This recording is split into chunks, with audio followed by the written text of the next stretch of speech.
Good morning to all of you. स्वागत है आप सभी का हमारे यूट्यूब चैनल में। देखिए हम लोग रियल नंबर पढ़ रहे हैं, ठीक है। क्लास 10th में क्या पढ़ रहे हैं हम लोग? रियल नंबर पढ़ रहे हैं। और रियल नंबर में हम एक्सरसाइज 1.2 सॉल्व कर रहे हैं, जिसमें हमने क्वेश्चन नंबर 1, 2, 3, 4 और 5 को सॉल्व कर लिया था। आज क्वेश्चन नंबर 6 सॉल्व करना है।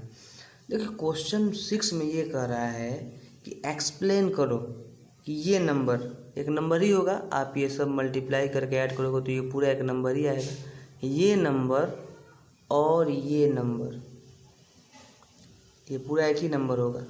हमको एक्सप्लेन करना है कि 7 × 11 × 13 + 13 और उसके बाद 7 × 6 × 5 × 4 × 3 × 2 × 1 + 5, ये नंबर कंपोजिट नंबर है।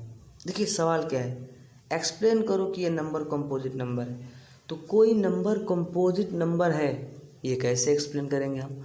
तो सबसे पहले एक बार फिर से हमको जानना होगा कि कंपोजिट नंबर किसे कहते हैं। एक बार मैंने बताया था, मैं फिर बता रहा हूँ। तो मैं बोलता हूँ कि ऐसा नंबर जिसके फैक्टर क्या हो, एक वो नंबर खुद का फैक्टर हो और एक 1 उसका फैक्टर हो, ऐसे नंबर को तो प्राइम नंबर कहते हैं। याद होगा आपको, जैसे मान लो 13, तो 13 के बस 2 ही फैक्टर हैं, एक 1 और 13। मतलब 13 केवल 1 और 13 से डिविजिबल है, तो 13 के बस 2 फैक्टर हैं, तो बोलेंगे कि 13 एक प्राइम नंबर है। अब कंपोजिट नंबर क्या होता है? तो ऐसे नंबर जिसका कम से कम 3 फैक्टर हो, कम से कम 3 फैक्टर हो, अधिक भी हो सकता है, कम से कम 3 फैक्टर हो।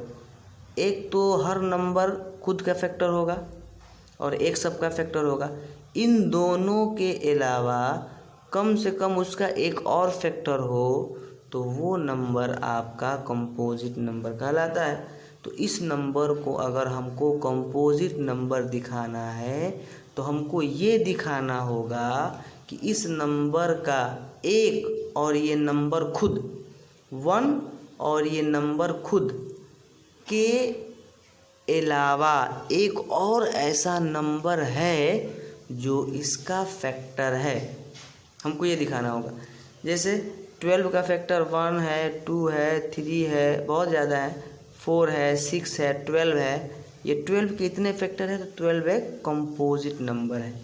तो ऐसे ही मान लो हमको अगर दिखाना है कि ये नंबर कंपोजिट नंबर है, तो हमको ये दिखाना होगा कि इस नंबर और 1 के अलावा कम से कम एक और नंबर ऐसा है जो इसका फैक्टर है। क्योंकि अगर ऐसा हो जाएगा तो वो कंपोजिट नंबर होगा, क्योंकि कंपोजिट नंबर की यही डिफिनीशन है कि वो नंबर जिसका 1 और वो नंबर इटसेल्फ, मैंने एग्जांपल 12 लिया है, 1 सबका फैक्टर होता है और हर नंबर खुद का फैक्टर होता है। तो 1 और इटसेल्फ के अलावा एक कम से कम एक और नंबर हो जो गिवन नंबर का फैक्टर हो, तो जो हमारा नंबर होता है वो कंपोजिट नंबर कहलाता है।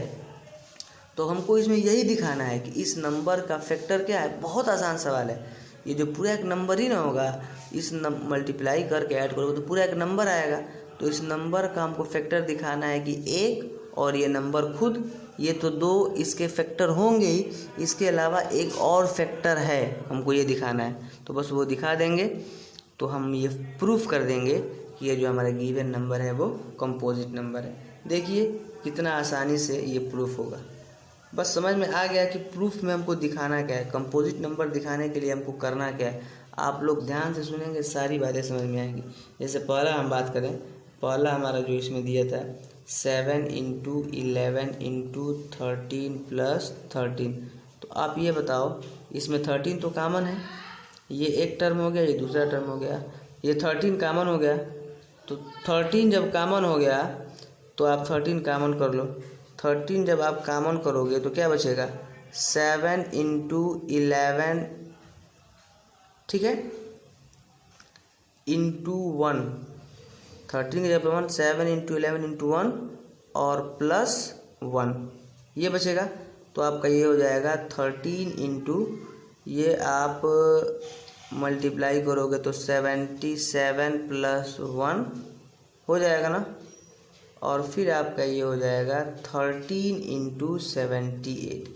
अब आप हमें ये बताइए, जैसे मान लो कि ये 30 है तो 30 का फैक्टर करोगे तो 2 × 3 × 5 करोगे तो 2 3 5 इसके फैक्टर ही ना है 30 के। जो प्राइम फैक्टराइजेशन आप 30 का करोगे तो 2 3 5 इसके फैक्टर है, तो 2 भी इसका फैक्टर है, 3 भी इसका फैक्टर है, 5 भी इसका फैक्टर है। या केवल 30 को अगर आप 2 × 15 लिखते हैं तब भी 2 भी फैक्टर है, 15 भी फैक्टर है। तो अब ये जो हमारा नंबर है, ये नंबर 1 से तो कटेगा ही, खुद से तो कटेगा ही, लेकिन इसके अलावा 13 से भी ये डिविजिबल है, 78 से भी ये डिविजिबल है।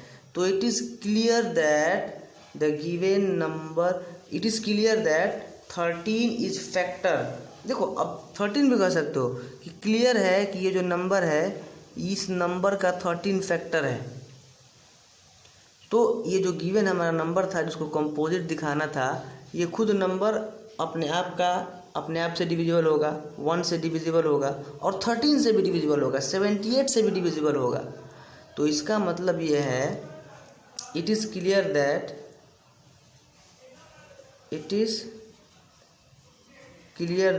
13 इसका एक फैक्टर है, तो हमको बस एक ही दिखा देना है।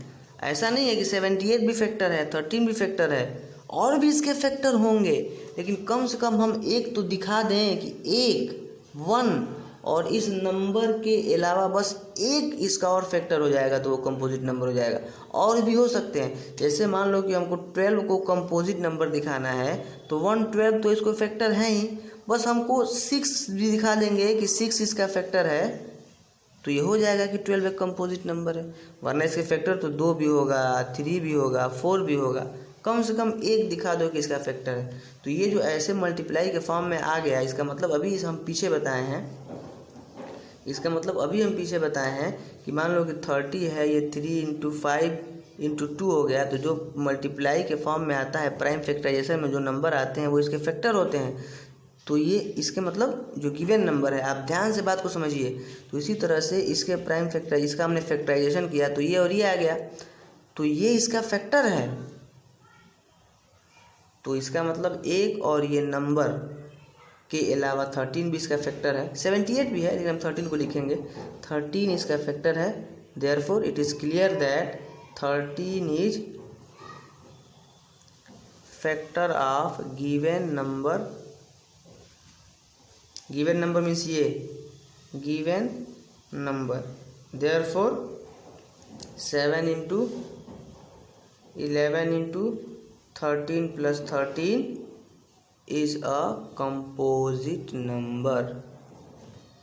अब सेम दूसरा है, आप लोग कर लेंगे एकदम सेम। जो सेकंड क्वेश्चन होगा आपका ये एकदम वैसे ही होगा। ये जो हमारा क्वेश्चन होगा आपका एकदम क्या होगा, वैसे ही होगा। बस यही लिखना है, इस चीज़ को आप ऐसे कर दोगे अगर समझ में नहीं आ रहा है तो।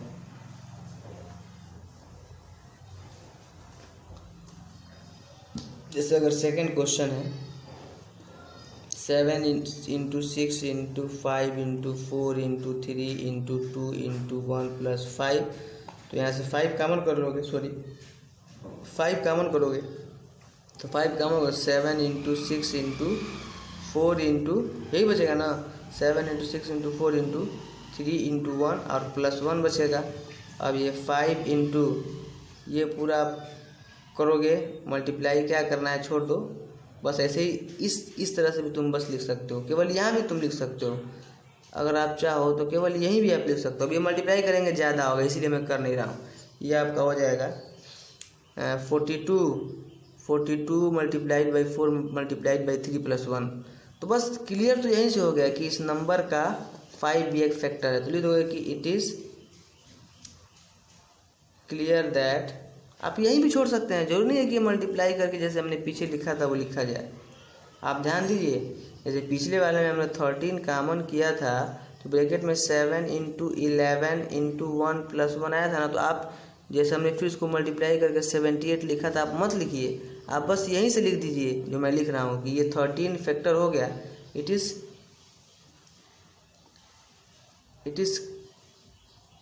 Clear that 5 is factor of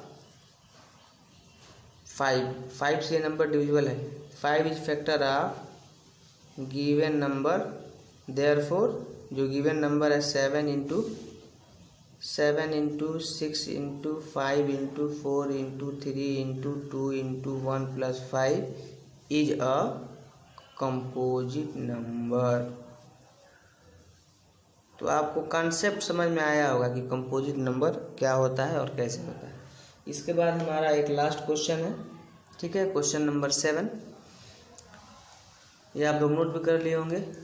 question number 7 में आपका है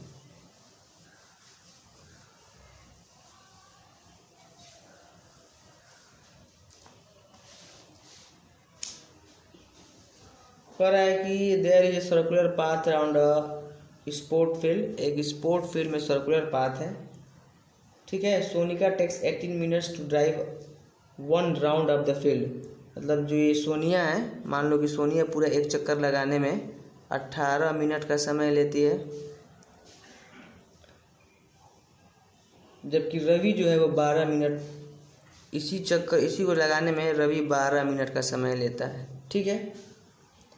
suppose they both start at the same point and at the same time, मान लो कि दोनों ने एक ही पॉइंट से, ये मान लो कि सोनिया हो गई और ये रवि हो गया 12 मिनट, ये रवि हो गया, दोनों ने यहीं से स्टार्ट किया, एक ही समय पे स्टार्ट किया, ठीक है, एक ही जगह से दोनों ने चक्कर लगाना स्टार्ट किया यहाँ से। तो पूछ रहा है कि आफ्टर हाउ मेनी मिनट्स, कितने मिनट्स के बाद they will meet again at the starting point, फिर दोबारा कितने, ये चक्कर लगाना शुरू किए तो कितने मिनट के बाद ये फिर दोबारा इसी पॉइंट पे मिलेंगे, दोबारा इसी पॉइंट पे मिलेंगे। बहुत अच्छा सवाल है यार, समझिए। तो ये अब देखो, रवि तो 12 मिनट में चक्कर लगा देगा और जो सोनिया होगी वो 18 मिनट में चक्कर लगाएगी, तो फिर इसी पॉइंट पे वो कितने मिनट बाद मिलेंगे। तो इसके लिए हमको 18 और 12 का क्या करना होगा, एलसीएम निकालना होगा। क्या करना होगा, एलसीएम निकालना होगा। जो 12 और 18 का एलसीएम आएगा उतने मिनट ही बाद ये दोनों क्या करेंगे, फिर से इसी पॉइंट पे मिलेंगे। अरे बस जब भी ऐसा क्वेश्चन है आप ये ध्यान दीजिए, और ये समझने वाली बात है, ये सही भी है। थोड़ा सा आप और गहराई में जाएंगे तो एलसीएम होता क्या है, एलसीएम वो छोटा से छोटा नंबर है जो इससे भी डिविजिबल हो जाए, इससे भी डिविजिबल हो जाए, वही जो हमारा होगा उतने मिनट बाद फिर दोनों ये, अच्छा आपको हम समझा देते हैं, इन दोनों का एलसीएम मैं बता रहा हूँ कितना आएगा, 36 मिनट आएगा। तो देखो होगा क्या, आप समझिए, 36 मिनट में सोनिया 2 चक्कर लगाएगी ना, और उतने ही मिनट में 36 ही मिनट में जो रवि होगा वो 3 चक्कर लगा लेगा। तो जाहिर सी बात है कि फिर यहाँ पे आके मिल जाएंगे। अब कहोगे सर एलसीएम कैसे निकाला जाएगा, इसका क्या फ़ायदा होगा, तो आप समझिए 36 मिनट में 18 मिनट सोनिया को एक चक्कर लगाने में लगता है, तो 36 मिनट में ये 2 चक्कर लगाएगी तो फिर इसी पॉइंट पे आएगी। और इसी 36 मिनट में जो रवि होगा जिसको एक चक्कर लगाने में 12 मिनट लग रहा है, 36 बार 36 3 चक्कर लगा लेगा। तो 18 मिनट में सोनिया 2 चक्कर लगा के यहाँ पे आएगी, 36 मिनट में सोनिया 2 चक्कर लगा के यहाँ पे आएगी, और उसी 36 मिनट में ये 3 चक्कर लगा के यहाँ पे आएगा।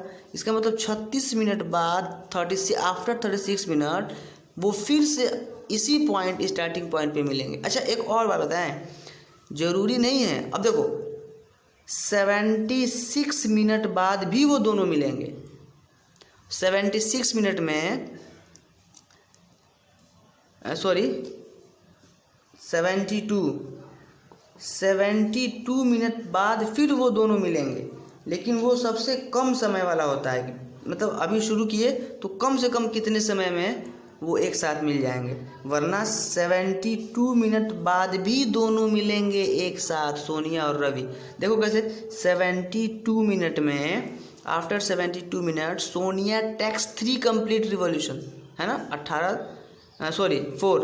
4 चक्कर लगा लेगी। 18 चौके 72 मिनट में सोनिया 4 चक्कर लगा लेगी और रवि 6 चक्कर लगा लेगा, फिर वो मिलेंगे। लेकिन अब 72 क्या, वो 144 मिनट बाद भी मिलेंगे, 144 मिनट बाद भी मिलेंगे। लेकिन हमको ये जब ऐसा क्वेश्चन आए तो इसमें आप समझ में दिमाग में रखिए कि और भी होगा टाइम कि जिसके बाद ये दोनों मिले, लेकिन कम से कम कितना टाइम है, कम से कम कितना टाइम है कि दोनों फिर से इसी स्टार्टिंग पॉइंट पे मिलेंगे, तो वो टाइम 36 है और 36 ही हमको बताना है। ठीक है, एलसीएम निकाल लेंगे, तो एलसीएम निकालेंगे इन दोनों का तो हमारा आंसर आ जाएगा। ठीक है, बस एलसीएम निकाल देंगे। तो एलसीएम निकाल लो, आप लिख दो कि to find LCM of 18 and 12। तो 18 का प्राइम फैक्टराइजेशन मेथड से 18 का फैक्टर क्या होगा, 2 × 3 × 3, और 12 का फैक्टर क्या होगा, 2 × 2 × 3।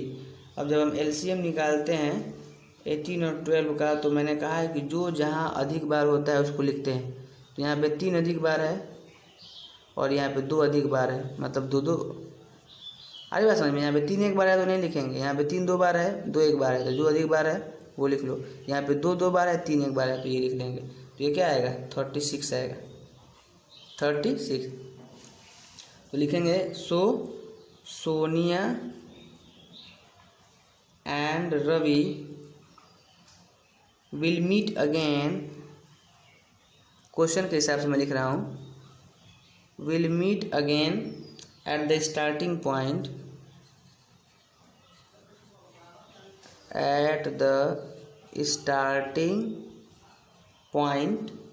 After 36 minutes, after 36 minutes. समझ गए आप लोग, आ गया समझ में पूरी बात। तो आज के लिए इतना ही, कल से हम एक मोस्ट इम्पॉर्टेंट टॉपिक पढ़ेंगे। ठीक है, किसी इरेशनल नंबर को इरेशनल नंबर कैसे प्रूव किया जाता है उससे रिगार्डिंग सबसे पहले हम कुछ थ्योरम बताएंगे। उसके बाद मोस्ट इम्पॉर्टेंट होता है, हमेशा एग्ज़ाम में पूछा जाता है, बहुत इम्पॉर्टेंट है, उसको हम लोग क्या करेंगे, सॉल्व करेंगे। ठीक है, तो वीडियो को लाइक करें, सब्सक्राइब करें। ठीक है, चैनल पर नए तो सब्सक्राइब करें। Thank you.